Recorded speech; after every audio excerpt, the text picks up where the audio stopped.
This is Women for Gun Rights with your host, Amanda Suffecool, part of the DC Project. Hey folks, welcome to another episode of Women for Gun Rights. Thanks for joining us on a Friday night. There are so many amazing women in the Second Amendment that are doing so many things that I have this opportunity to bring you one after another woman who is just in her own right doing things that everybody wants to be just like. Somebody like Karen Butler. So Karen, welcome to Women for Gun Rights, and it's so good to have you on the show. Thanks. It's really great to be here, Amanda. I'm excited for it. And you know what is really great about all of the women that you're going to get a chance. Individually, everybody's so strong, but collectively, we are forced to be reckoned with. And you know, it's things like the DC Project that really can get us all together and motivate us towards making a change for the better for all women, really. I think that's probably one of the best things about the DC Project is that it just kind of works like the glue that brings all these women together, and they just kind of stick to the ball and do their own stuff, but they're sort of all in the mix. Right. John Petrolino calls us Teal Team 2, right? and I think it's fun. I think it's a fun name, but absolutely nothing is a better name than Shoot Like a Girl. So why don't we start out with, why don't you tell folks who you are and what you do and why it is so amazing, and then I'll add in the amazing parts. Okay. Well, so I started a company called Shoot Like a Girl, and the whole goal was to introduce women to shooting. So I started shooting very late in life, and it was at a terrible point in my life. Was in the middle of a divorce. My kids spent 1 week with their dad, 1 week with me, and my friends saw me kind of moping around. They had me go camping with them, and I remember going camping. And waking up and feeling the peace of nature, right? The being Mm-hmm. outside. And we followed up with shooting guns and bows. And every time I hit the target, I felt good about myself at a time where I didn't feel very good about myself.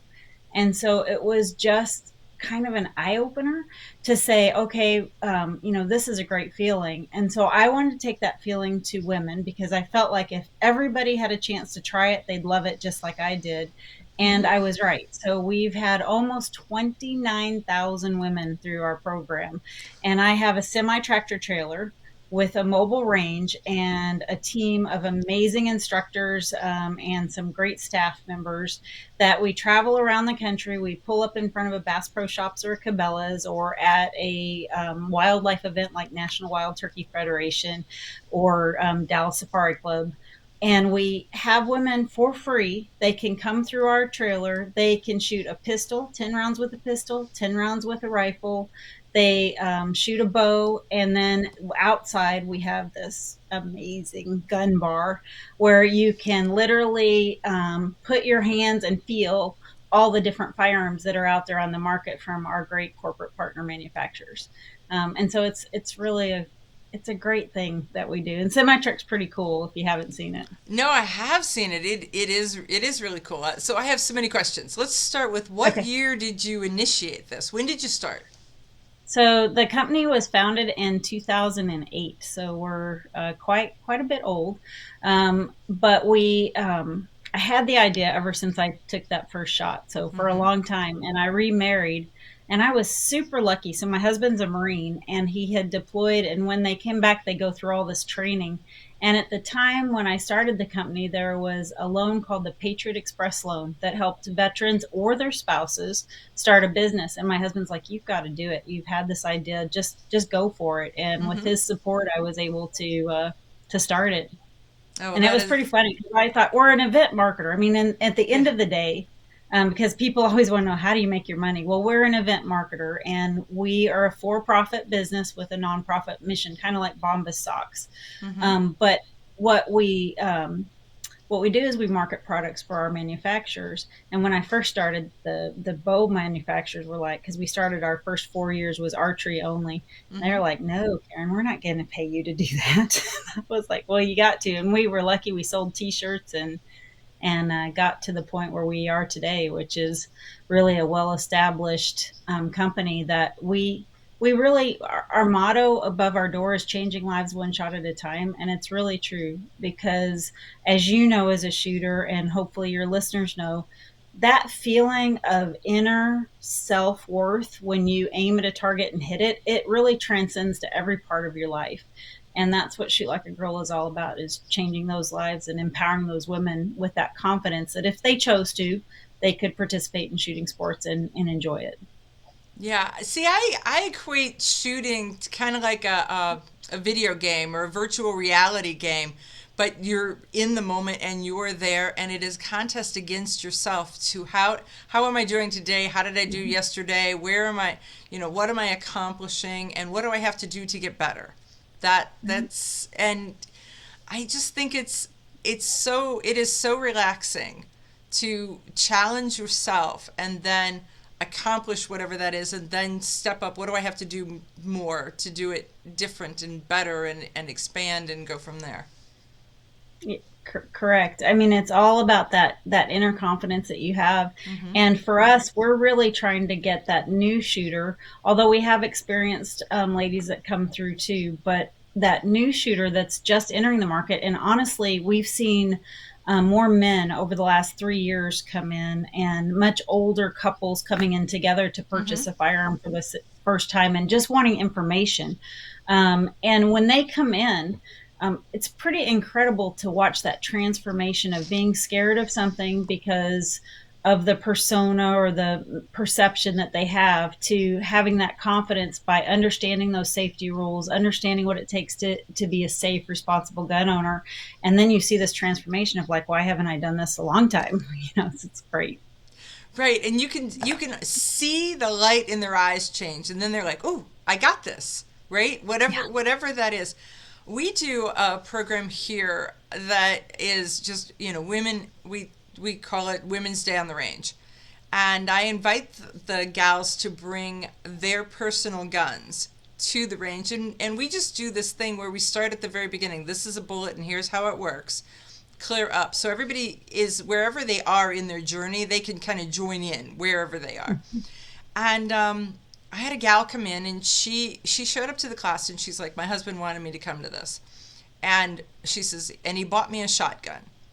And she was so disgusted with her shotgun. So these gals get out of the cars, they've got their guns, whatever they are, and we kind of go over them in class, and I try to, as we're talking, involve their guns in the descriptors. So this gun is like that gun, and Sally's gun works like this, so that everybody can visualize it.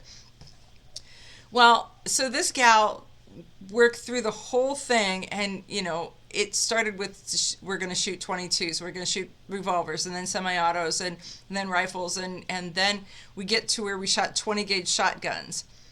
And at the end of the class, she was like, anybody want to try my shotgun?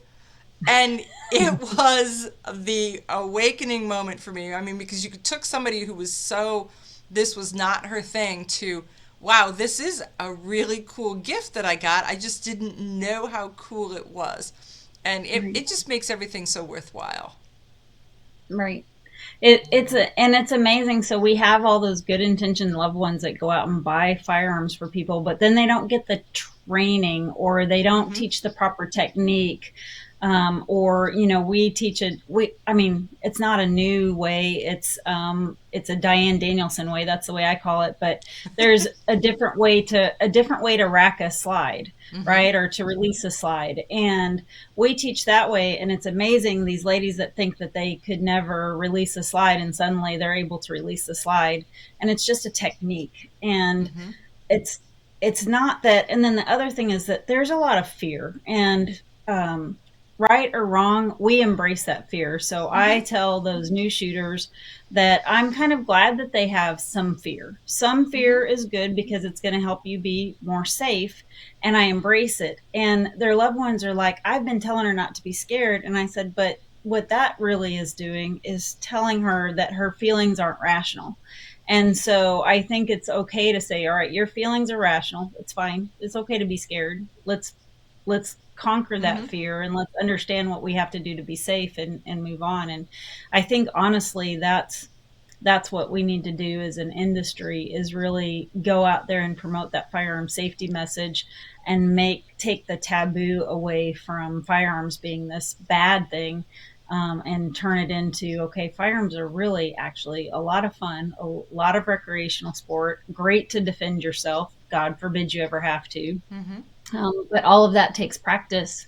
And if we're able to get the seed planted, it's like your favorite food. You never crave your favorite food until you've tried it. You're never going to want to shoot or continue to shoot till you've had a chance to try it. And that's really what we're all about, is giving people that opportunity to try shooting sports and see if it's something that they would want to enjoy.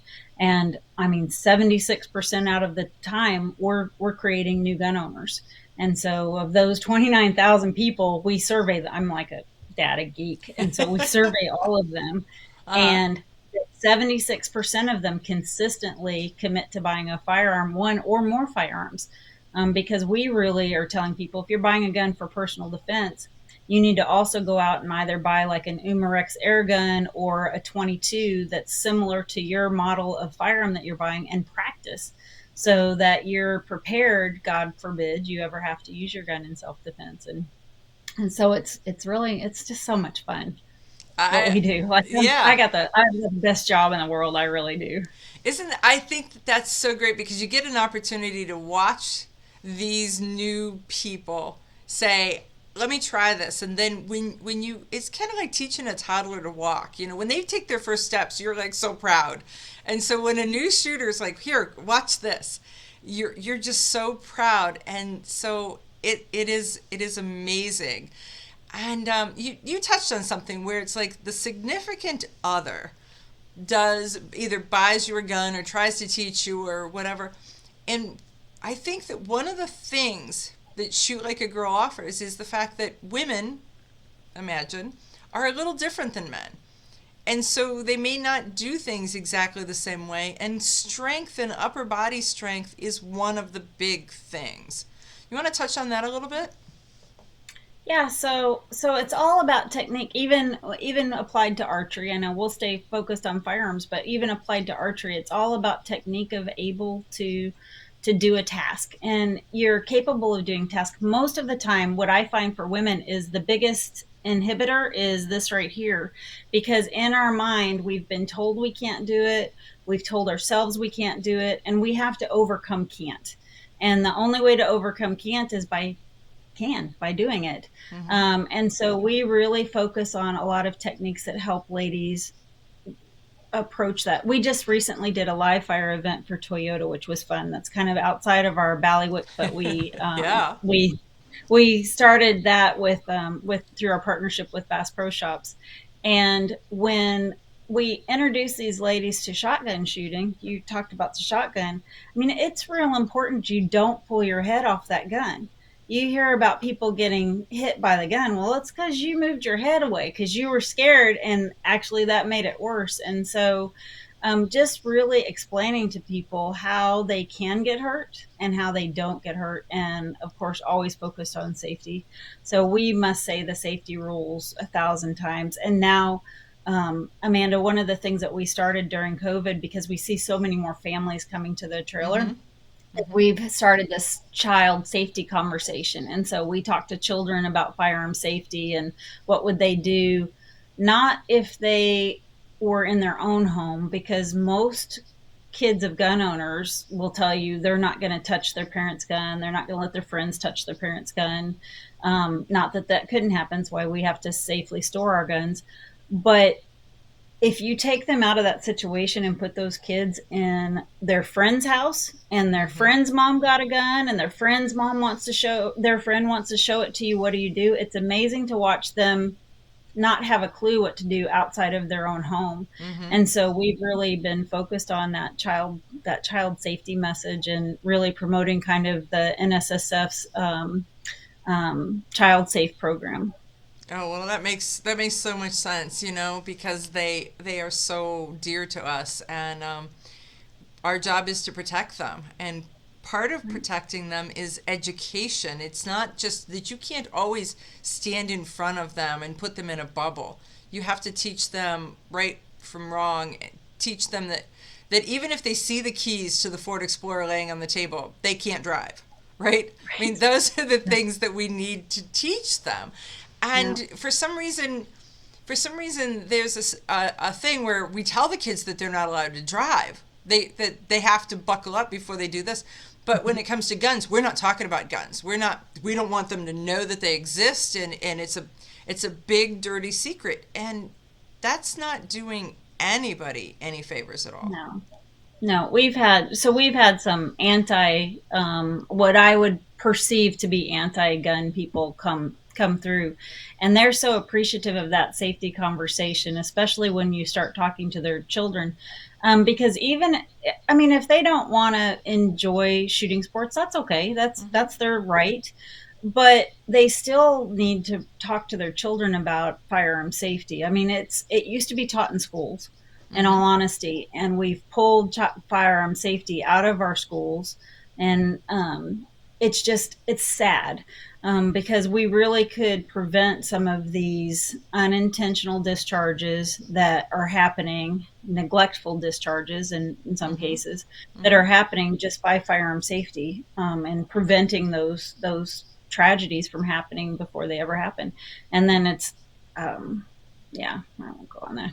Yeah, but no, you're so right. And then teaching kids, because especially kids that are in underserved communities or places where there are gangs, or that the community's just a little.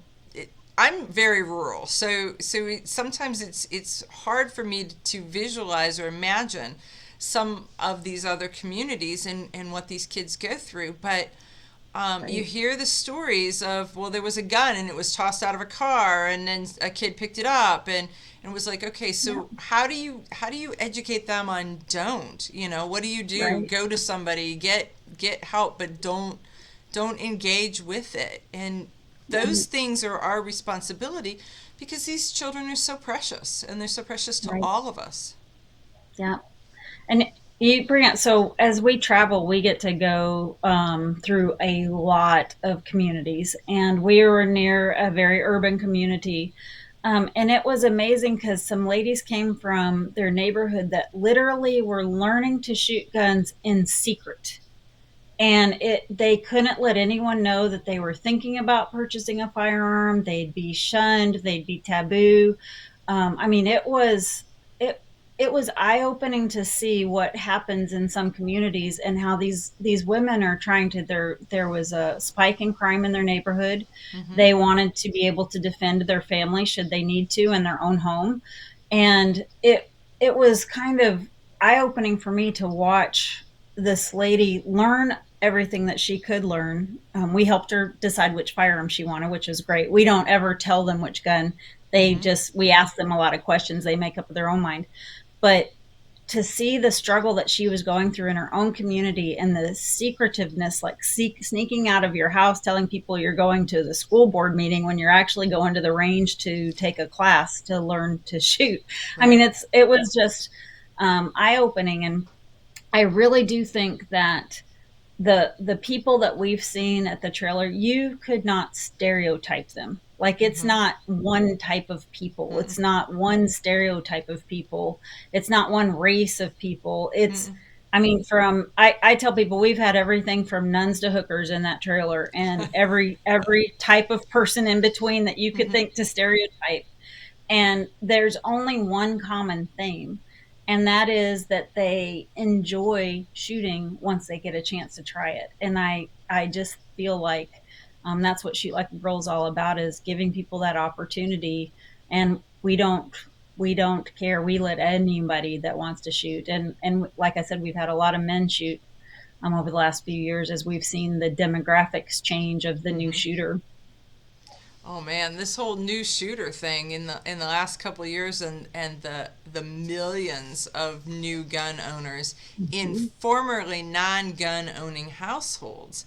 That Right. means that both she and he have no experience. And well, I ride a motorcycle, and I like to. Some of the analogies to things are that if you don't have somebody who can teach you how, the chances that you're going to go down and say I want to buy one of these and then try to ride it off the lot when you have no idea. And guns are the Mhm. same way. If there's not somebody to kind of show you how, walk into the store with you the first time, walk into the range with you the first time, invite you to come and they'll hold your hand while you do it, then that's not something that you would even really, really try to do or start to do. And so it puts so many families in jeopardy if you're close the door mentally to an option for self-defense and for Mhm. family defense. Right. Yeah. Well, I think the times over the last few years have really changed that paradigm.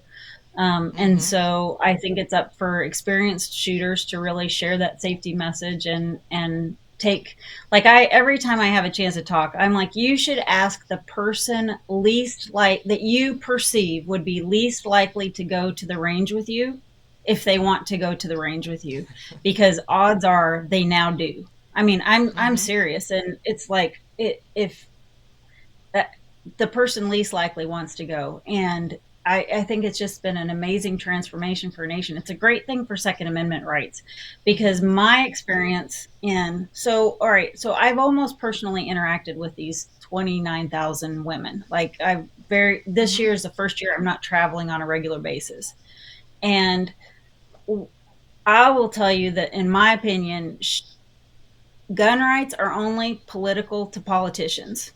That all people, no matter what their political affiliation is, they just want the ability to protect themselves and their families and to exercise their Second Amendment right. I don't believe this is political to anybody but politicians. And it's so frustrating to watch them bicker and argue when I think if they just put it on a ballot, there's no way that we wouldn't override with a majority of people of every Mm-hmm. background, every I mean, just like we see at the trailer, it's Right. it's just crazy. Except for those wackadoos out there. And I won't talk about them, Amanda.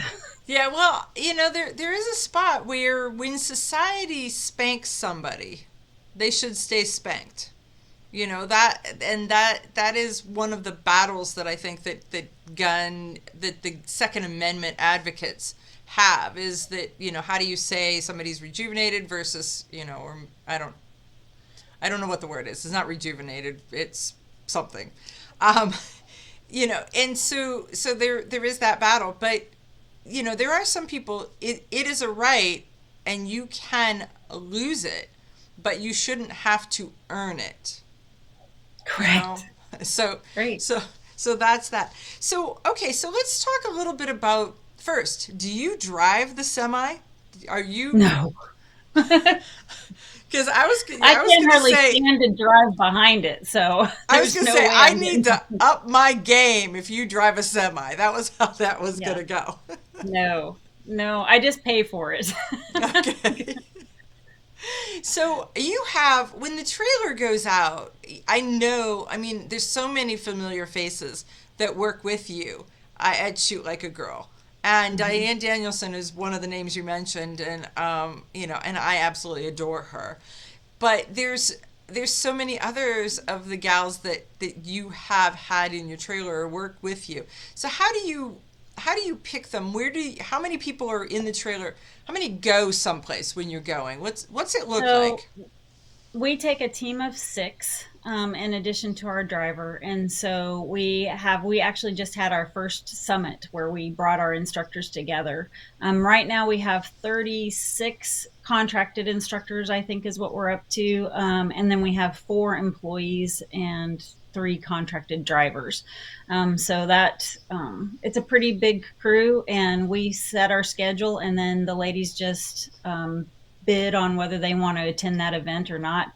But we've got people. Krista Forrester is our chief of staff. She's an employee, but we've got people from, we've got a lot of instructors that are also well-armed women chapter leaders, or they're a girl in a gun leaders.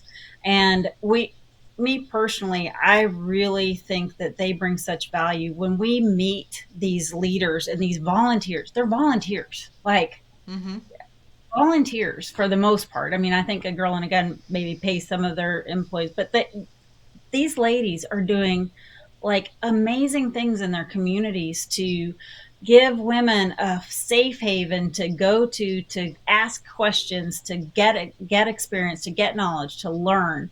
And I just think that those groups and those clubs are such of importance to what we're doing, as a country right now, that they have someplace to go. But anyway, so we've got a lot of great team members. We handpick, we do referral basis. We've only gone out publicly and said, hey, we're thinking about adding to our bench. That's what I call it. It's because it's a team. I try to create a family environment with our instructors. We compensate them, so everybody gets paid. Nobody comes out of pocket for any of their travel. I run it very much like a business. The only rule I really have outside of our safety, of course, safety rules, is no drama. So we have no drama up in the trailer at all. I mean, it's just, we've really created a great environment. And this year we just hired 2 leads that actually are lead instructors. And that way Krista and I aren't traveling as much, so that I can focus. I've got big plans for expansion. And we're trying to get there. So I'm focused on that now, and instead of traveling as much. Although I do get to go. We started Hunt Like a Girl. We host for Bass Pro Shops and Cabela's their signature club experience, where we take women through the trailer, and then we're going to mentor them on a turkey hunt. And then we do an industry hunt for Beretta, where we actually have 2 contest winners that are outside the industry, and then everybody else at the hunt is in the industry, where we get to do kind of the +1 program, where we can show some non-industry people what it's like to hunt. So I'm getting ready to head out for that for 3 weeks. I can't wait. I'm ready to get some turkeys. I'm telling you, I have never been a hunter, and it's like on my list. And when I was a kid, my uncle came back from 2 tours in Vietnam, and so he was like, when you hunt, you clean. And I have such a hard time with the field dressing that that has been the stopping point for me, because I'm all about it, and then I'm very much an eater. So it's not I'm anti any of it. It's just I know that I have to do this part, and we'll just say my retch factor it's there gross. is yeah. So it's gross. It's okay. It's gross. It's gross for all. It's gross for me, but I do it. But I would say, I don't know if you've ever hunted birds, but birds are really the great segue into it. I always recommend that new hunters hunt birds, because it's really very similar to a chicken. It's not as gory as, say, a deer or an elk, or an antelope. It's really very simple to get the meat that you need, like a dove hunt. It takes 3 seconds to get the breast meat out, and it looks exactly like a chicken breast, but miniature. So it's the way I would go. Yeah, for me, it's the texture and temperature issue. And so I've got to, I don't know, got to work through that. We'll figure out how that is, so that I get to do it, because as we talked off screen, I am transitioning in my life, and so I intend to have more free time starting next month. We'll see what happens. I don't think you're gonna have more free time.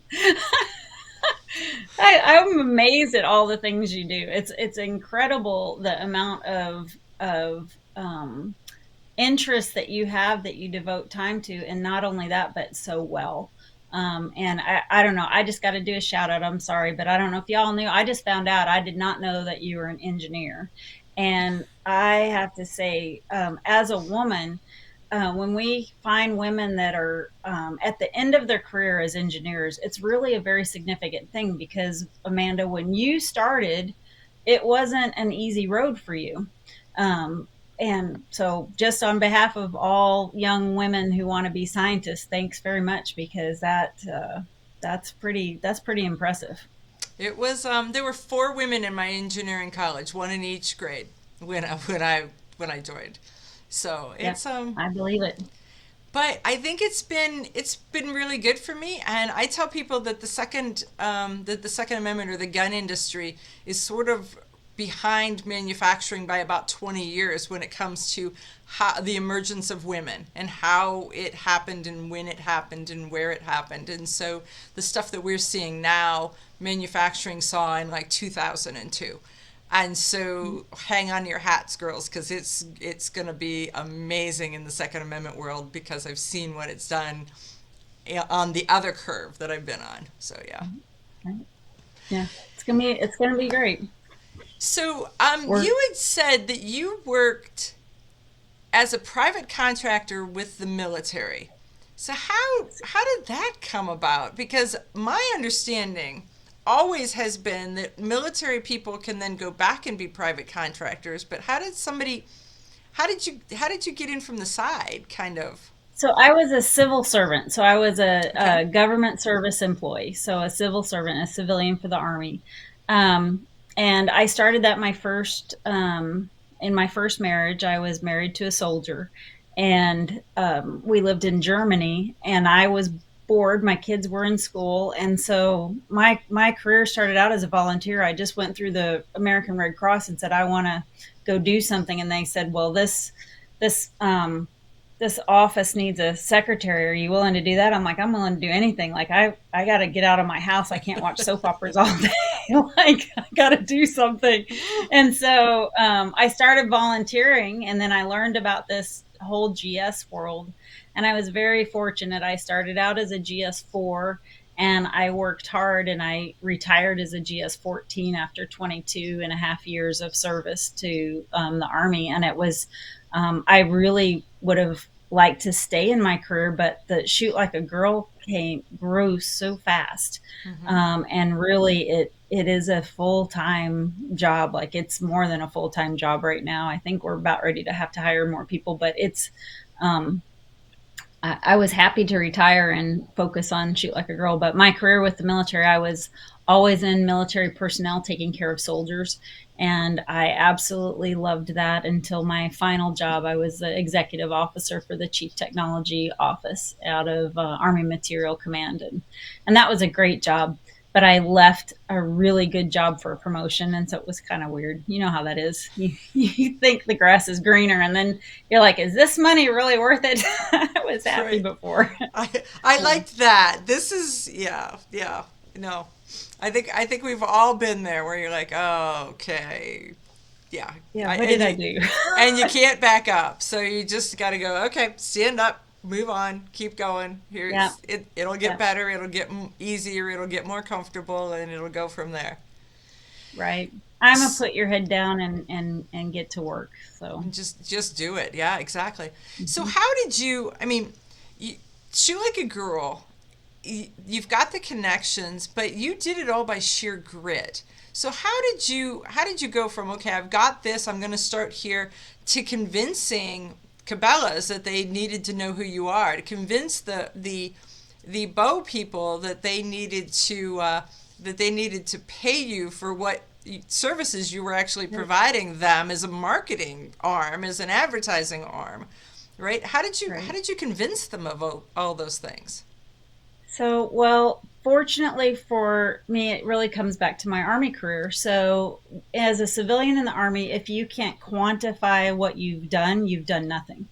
And so, from the very beginning, when I say I'm a data geek, from the very first person that I put a bow in their hand and taught them how to shoot a bow and saw if they bought it or not. So I follow up with a survey. So we have surveyed every single person that's come through that trailer since 2009 is when we actually launched the company at our first event.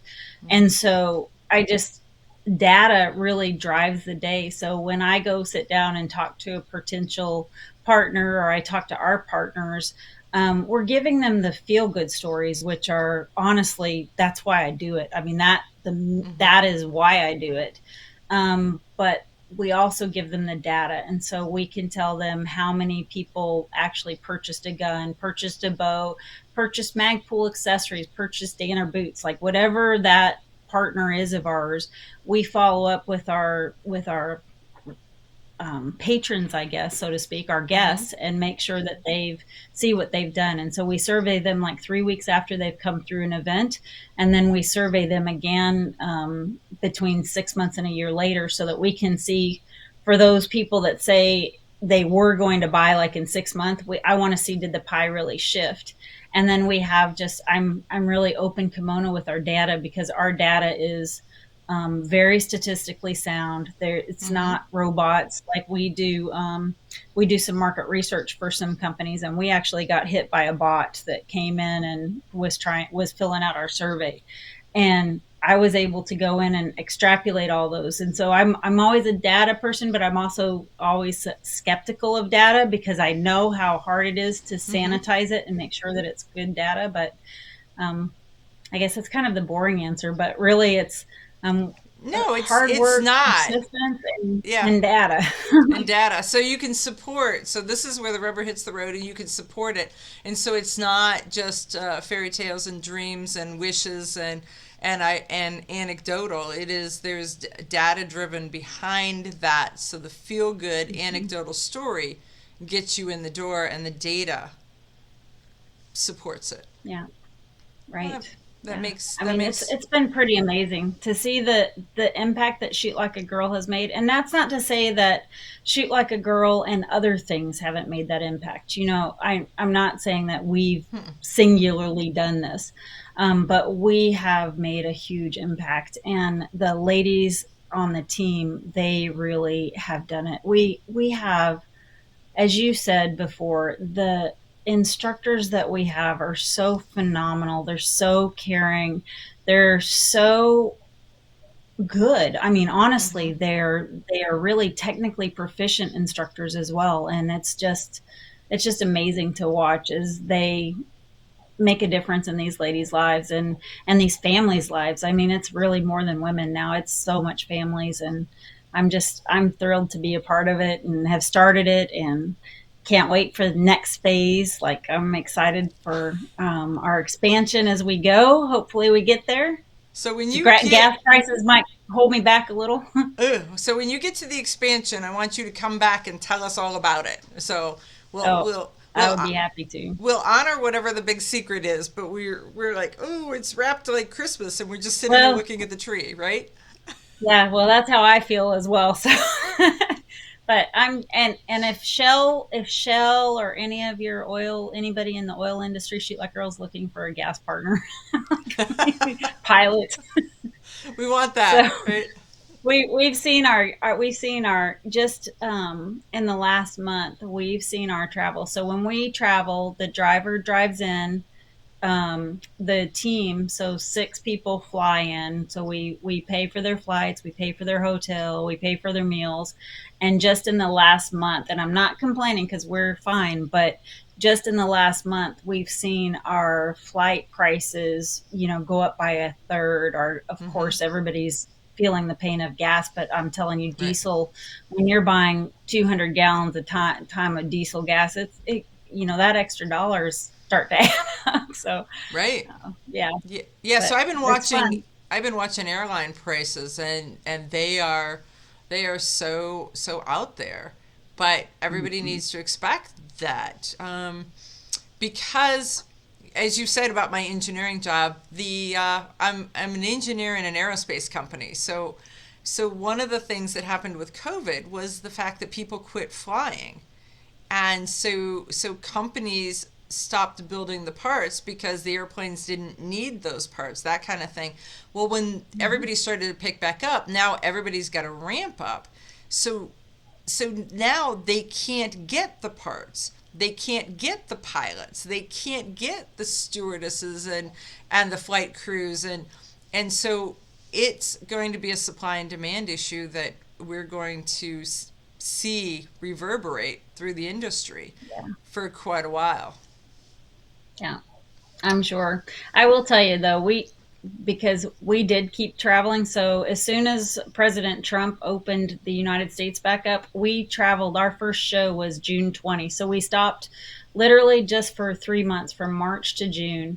And when we started traveling in June, it was so surreal. And I wish we would have chronicled it more, like taken a lot more pictures, because our first show, we're on a border town in 2 states, and in one state everything is locked down and the other state nothing is locked down, and it's just like a juxtaposition, and every Mm-hmm. single place we went was different in how they treated COVID, or Mm-hmm. how they took care of themselves. And we were fortunate that none of our girls got sick as a result of being on one of our shows, and we took really great precautions, and the industry supported us greatly. But it was surreal. And I was happy to get out there and travel, but we traveled a lot. Mm-hmm. And people are glad to see you come, but it was scary because nobody really knew what I Mhm. mean, where how it passed and how it got transferred, and is it in the air or is it on your touch, or and so as careful as you were, you're trying to say, I don't really know how this all works. And I'm still Yeah. not sure we know how it all works. Right. Well, we just followed the CDC guidelines. And so that Mm-hmm. was my whole point. We followed the Yeah. CDC guidelines. We had our instructors just sign a little thing saying that they understood, that we were going to follow the CDC Mm-hmm. guidelines, no matter what their beliefs were. And they had a choice to attend or not attend. Mm-hmm. But none of our instructors, except for those that were prohibited to travel from either their work or their state, Right. because there were some state restrictions on travel, interstate travel. But it was a very surreal experience, to say the least. And I'm glad that we're on the other side of it now, hopefully, and we stay there, Right. and um, and So what's your schedule? Where are you? Where's the trailer going to be? so There you I go. thought you would ask me. Yeah. So we're headed next to Olathe, Kansas, April 23rd and 24th. And then we're in Grand Junction in May, and Reno, Nevada, June 4th and 5th. Springfield, Oregon, June 25th and 26th. And Tulalip, Washington, July 9th and 10th. But our schedule's at shootlikeagirl.com. You just hit on the little schedule button, or if you're lazy like me and you want to just go shootlikeagirl.com/events, it will get you to our event page, that will tell you where we're at. And we travel about 2 shows a month at least, and we're happy to do it. And the trailer won't be at NRA annual meeting, but Krista and I will be there visiting with our partners and saying hi to everybody, and getting back in that mix. Hopefully, going to the fashion show that you are so graciously host every year. I know. But I'm we're so excited for that. I really am. So it's like it's been 3 years that we've been trying to schedule this, and it just keeps falling by the wayside because NRA Nashville and then NRA Houston both were, yeah, weren't. right. So Right. so this will be good to be back to see all of that. So you said you have a line of T-shirts. Where are they going to find the T-shirts? And Oh, and so yeah. So shootlikeagirl.com, the same thing. So we have a small collection of logo wear that is authentic Shoot Like a Girl logo wear. If you buy it anywhere other than shootlikeagirl.com, it is not authentic. It's a knockoff, and we go after those people as much as we can. So the attorney stays very busy on our trademark, which is a good thing. But we're it's the best form of flattery. Is that what they say? yeah, Copying is the best form. Anyway, right. To a but point. Yeah. shootlikeagirl.com for everything. We have some great articles on our online as well. So we've ramped up. So we're not a website company, but we do have a lot of great information on our website, Mm-hmm. for new shooters, newer shooters. We even have, like, Suzetta, one of our instructors, wrote on dandelion jelly, which is just to die for delicious. So if you've never tried it, you might want to go check out our dandelion jelly recipe. But then we also talk about how to get involved in archery. What do you do when you go to the range for the first time? And then a lot of safety. So I really, as we continue to grow, we really are cloaked as a safety company. And I'll tell you in your audience. So I think that people that dislike the Second Amendment or want to add rules and regulations, they cloak themselves in safety. Mm-hmm. Like, if you look at them, they appear to be all about safety. And I think it's high time that the gun industry took back the safety message. And that's what Shoot Like a Girl is doing as we go around the country, talking about firearm safety, because it's a big deal, firearm safety, and nobody cares more about firearm safety than gun owners, period. And so if Right. you really want to learn about firearm safety, you need to talk to gun owners about firearm safety, because they know, through experience of practicing safety and applying safety, and it's just how it is. So yeah. Right. It's something that you walk and you talk and you live, because it Hmm. just is part of the fiber of who you are once you become a gun owner and start to handle guns. And especially if you become a teacher or a trainer, or you take the responsibility to share the message with friends, you then find that you've got this responsibility built in, that you're responsible for your safety and theirs. And so you're then extra careful. Correct. Yep, I agree. I agree wholeheartedly. And so we've been added the public safety message and public safety company to our, kind of my little, elevator pitch, if you will, Uh-huh. because it's important. But it's important. It's strategic, and it's important, and I believe in it. And we've really focused this year on, know the five to stay alive, and adding safe storage, just Mm-hmm. because we interact with the general public. I personally think more so than really anybody else in the industry, Mm-hmm. and specifically with conversations about guns. And that conversation has to happen, because people don't know. And new gun owners are not stupid. They're not ignorant. It's not that they want to do something wrong or they want to be unsafe. They don't know.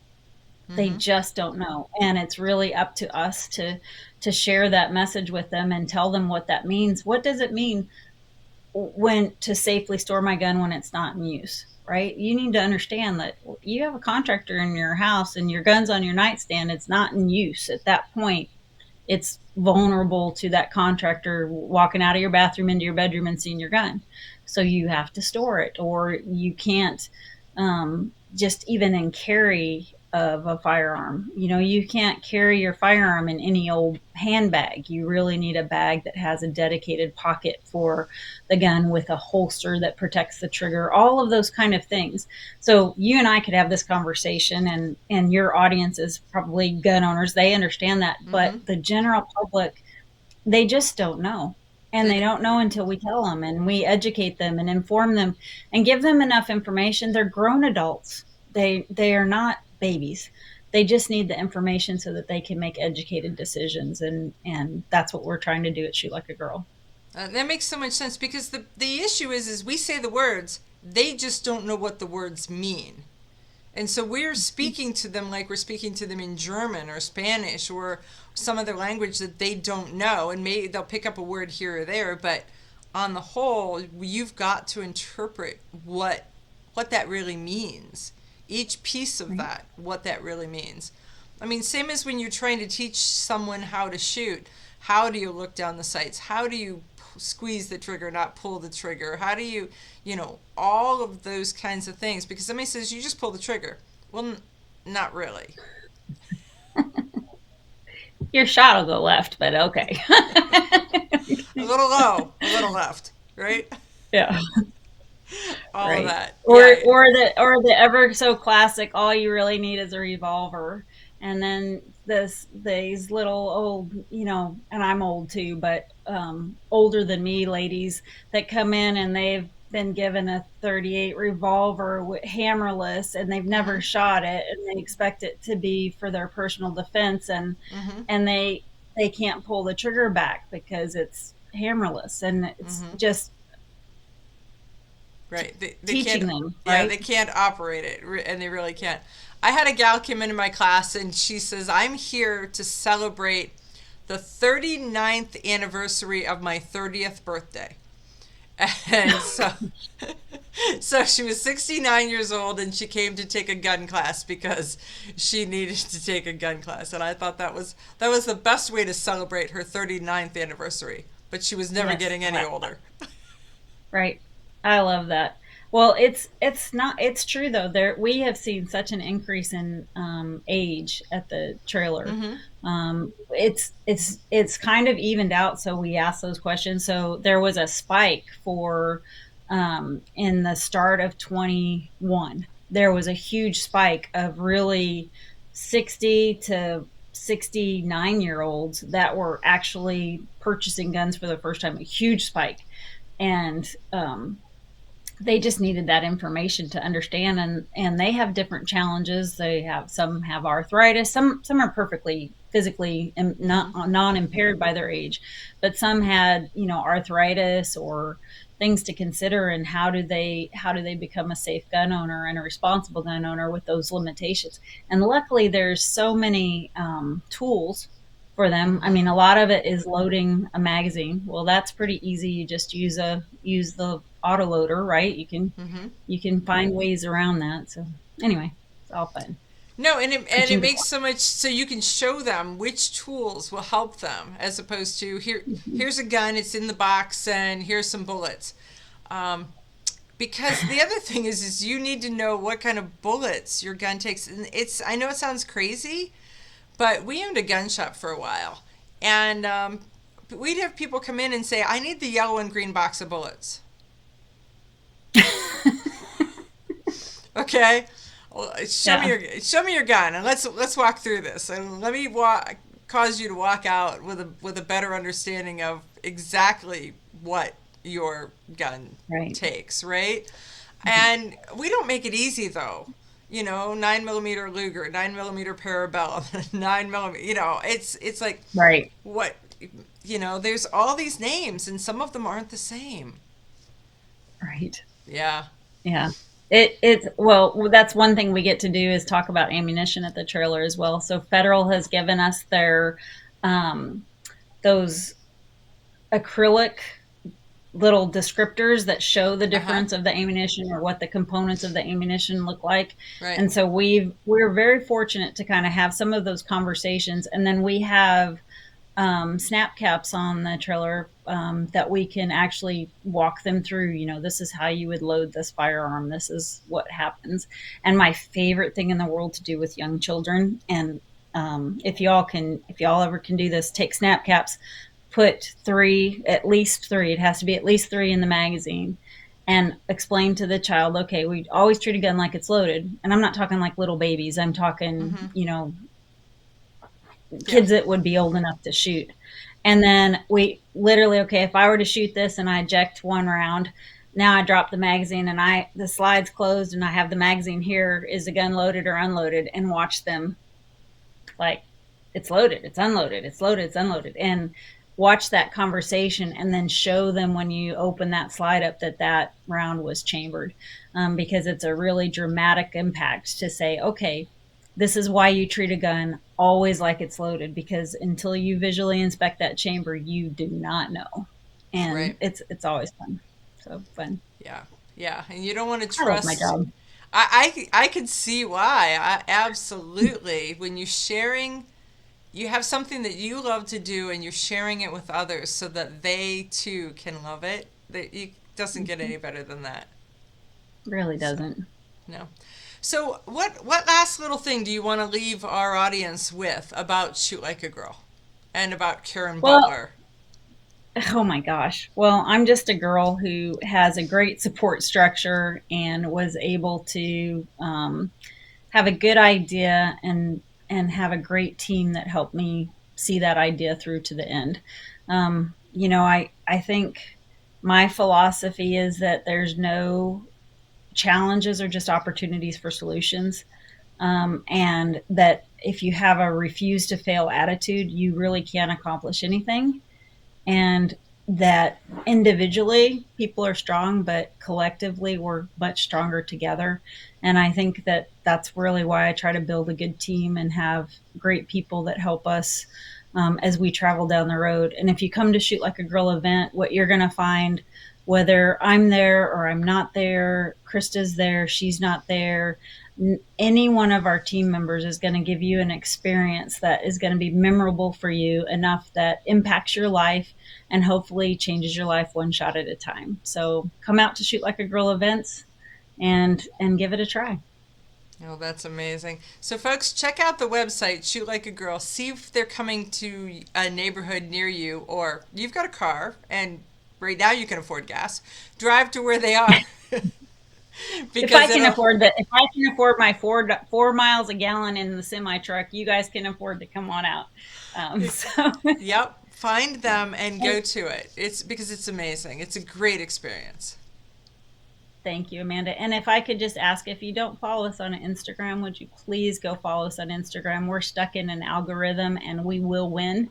But it's SLGINC, the number 2, SLGINC2, for our Instagram account, because we are desperately trying to grow our Instagram account past that 10,000 mark. And we're in one of their algorithms that keeps dumping us down. So yeah, you gain 2 people, they take 10, right? Back and forth and back and forth. Yes. Yeah. It doesn't make any sense. But so, folks, thanks for tuning in this Friday for Women for Gun Rights. And tune in next Friday for another copy or another version of Women for Gun Rights. I am reaching out all over the country for amazing women who are doing things with the Second Amendment, with guns, with safety, with education.